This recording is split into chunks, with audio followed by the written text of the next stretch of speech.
Allez, c'est parti donc pour la correction de nos derniers exercices sur notre livre Minable le Pingouin. Donc vous aviez à corriger les erreurs dans le premier exercice, à barrer les mots qui n'étaient pas à leur place et à écrire les bons mots. Donc on avait fait le premier, donc ce n'étaient pas les oiseaux qui ne pouvaient pas supporter cet affreux tintamarre, vous vous souvenez, c'est bien les chasseurs. Donc on barrait le mot oiseau et on écrivait en dessous chasseur. N'hésitez pas à faire pause quand vous en avez besoin. Ensuite, si je continue la lecture, ils se bouchèrent les mains et s'enfuirent en courant.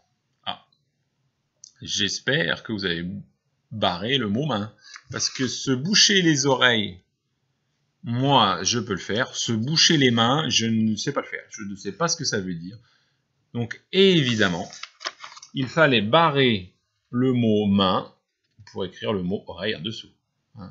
On ne se bouche pas les mains, on se bouche les oreilles. Et vous savez qu'ils ont eu besoin de se boucher les oreilles pour que la chanson soit moins forte dans leurs oreilles.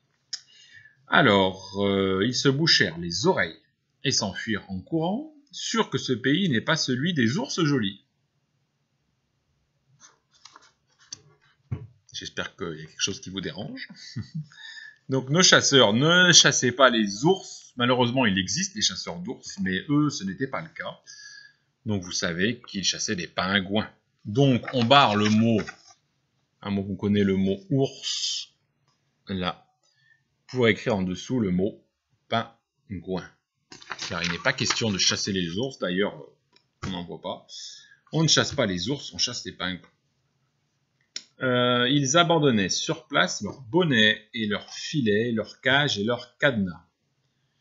Donc ils n'abandonnaient pas leur bonnet. C'est écrit nulle part, on ne le voit pas sur les dessins non plus, sur les illustrations. Donc on a bien dit qu'ils abandonnaient tout le matériel de chasse. Donc il fallait barrer bonnet, ici, le mot bonnet ici, et mettre le mot chaîne à la place. Je remontrerai, vous pourrez faire une pause pour tous les vérifier. Donc, ils abandonnaient sur place leurs chaînes et leurs filets, leurs cages et leurs cadenas, et même leurs airs de gros mous. Donc, non. Au début de l'histoire, ils n'avaient pas l'air de gros mous, mais ils essayaient de se donner des airs de gros durs. Un air de gros mou, ça fait pas du tout peur, ça ne ferait pas peur aux pingouins. Par contre, un air de gros dur, oui, évidemment.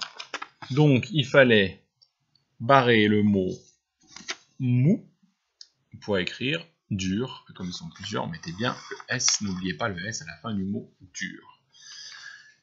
Et la dernière phrase, exquis, superbe, gracieux, splendide et parfait, sautèrent au cou de Minable.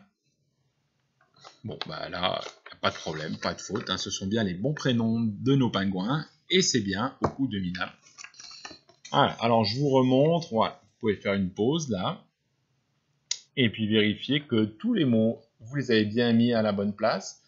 Vérifiez bien que vous avez mis les lettres muettes à la fin des mots, les S. Par exemple, à la fin de chaîne, il y a un S, parce qu'ils avaient plusieurs chaînes qu'ils ont abandonnées.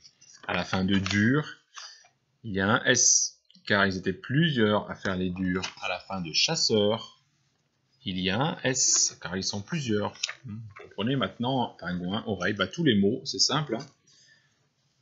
On dit que quand il y en a plusieurs, c'est au pluriel, donc à chaque fois, on mettait pour ces mots-là un S. Ensuite, nos îles. Alors, qui se cachait derrière ces îles dans le deuxième exercice? Donc, ils se bouchèrent les oreilles. Eh bien, ce sont évidemment les chasseurs. Ils s'enfuient. Ce sont aussi les chasseurs. Hein. On pourrait penser que ce sont les pingouins, mais ça, à la fin, non, ce sont les chasseurs. Ils sautent au cou de Minable, donc on sait que ce sont les autres pingouins. Hein. Et ils abandonnent leurs airs de gros dur. Ce sont les chasseurs. Tac. Voilà, pour la petite pause et pour que vous puissiez vérifier. Voilà. Et enfin, les mots qu'on devait mettre dans l'ordre. Alors les petits indices, les gros indices même, eh bien c'était les majuscules. J'ai bien dit les majuscules, il y en avait deux.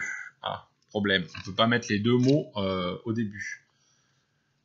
Donc, eh ben, on cherche la solution. Et vous savez que il y a au début des phrases une majuscule, et à la fin des phrases, il y a un point. Ah ben ça tombe bien, parce que nos deux mots qui avaient une majuscule, c'était le mot les et le mot minable. Mais avec minable, il y a le point. Donc on sait que le mot minable, c'est le dernier mot de la phrase. Du coup, on sait que le mot les, eh bien c'est le premier parce qu'il a une majuscule. Donc on a le début, on a la fin. Ensuite, eh bien il suffisait de remettre dans l'ordre, comme il est écrit dans le livre, les pingouins sautèrent au cou de Minable. J'oublie pas le petit point. Je n'oublie pas les lettres muettes. Sautèrent, il y a le ENT. On ne l'entend pas, mais il est là. Le S à la fin de pingouin, parce qu'il y a plusieurs pingouins. Ça y est, on a fini donc ce livre. Vous avez fait tous les exercices. Super, bravo, on est arrivé au bout. Pour la suite, donc là, cette lecture, c'était pour le mardi 7 avril. Pour la suite, on va continuer à travailler sur un livre. Je vais me débrouiller pour mettre les livres dans vos boîtes aux lettres. Lundi ou mardi, je passerai. Et je vous mettrai ce qu'il faut dans vos boîtes aux lettres pour qu'on puisse continuer à travailler avec ces petites vidéos sur la lecture. Hein. C'est super important. Continuez de lire. Pas que les livres que je vous donne, tout le reste aussi. Allez, bravo, on est arrivé au bout de ce livre. À bientôt.